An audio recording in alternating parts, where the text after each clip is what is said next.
Hi, my name's Tom. You'll hear from me at the end of every podcast. I'm going to talk about some of the language that you heard and talk about ways to help you learn English. The first thing I want to talk about today is British money. British money is pounds and pence. £1 is 100 pence. There are 100 pence in a pound. Listen to Carolina and Jamie buying food on the train. Listen to how much everything costs. Can I help you? Yes, 2 toasted sandwiches, please. 1 cheese and tomato, 1 cheese and ham, an orange juice and a Coke. How much is that? 2 toasted sandwiches, £3.45 each, Coke 90p, orange juice £1.40, that's £9.20 please. Did you notice that she didn't say £3.45? She said £3.45. British people often say prices like this. Sometimes they say pounds and sometimes they don't. The woman said £9.20 for the total.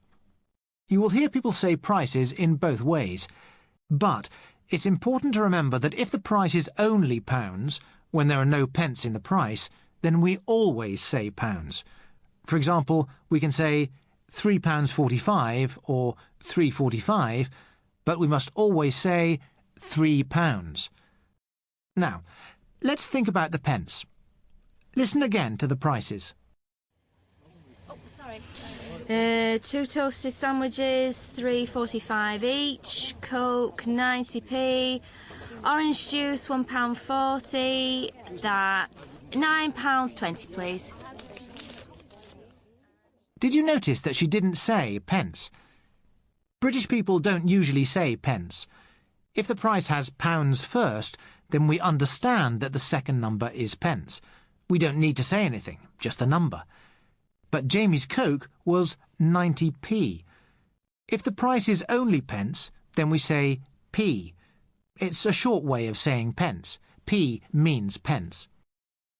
I'd like to say something else about Carolina and Jamie's conversation. Jamie uses a lot of phrases that are probably new for you.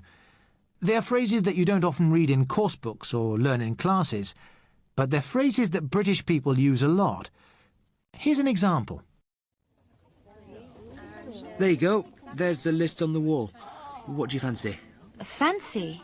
What do you mean? Sorry, what would you like? What do you fancy means what would you like? What do you fancy is very informal.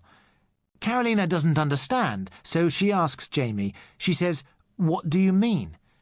Then Jamie explains that what do you fancy means what would you like.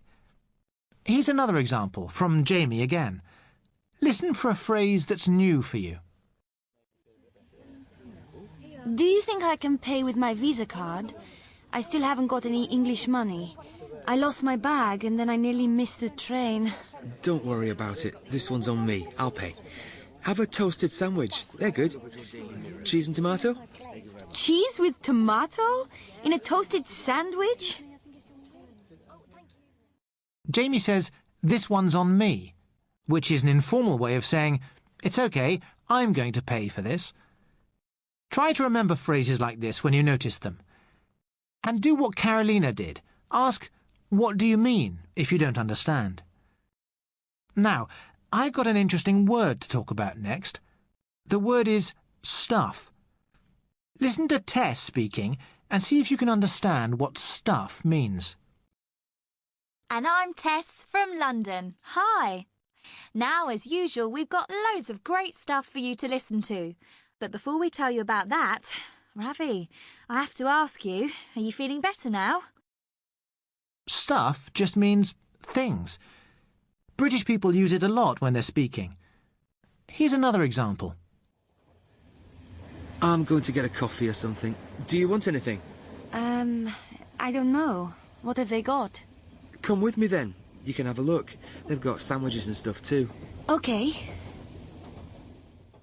Jamie doesn't want to tell Carolina all of the things that she can buy, so he just says sandwiches and stuff. All the other things that they can buy to eat on the train.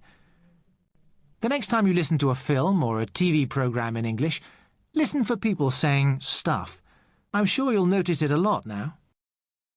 It's nearly time for me to go, but first I want to give you a phrase for you to try and use this week.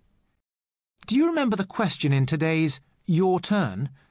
It was, which do you prefer, the book or the film? Listen to one of the answers. It depends. It depends on the book. If it's a serious book by a good writer, then the book is always better than the film. But if it's not a great book, a thriller or something like that, the film can be better than the book. He says, it depends. We talked about it depends in the first podcast. This time, it depends means I'm not sure because sometimes I have one opinion and sometimes I have a different opinion. Let's look at how to use it in a sentence. The man says, it depends on the book. Notice the preposition. We say, it depends on something. So, if someone asks you a question like, do you like dogs? You can say, well, it depends on the dog. I like small dogs, but I don't like big ones. Try to use it this week. OK, that's all from me today. I'll talk to you all again on the next podcast.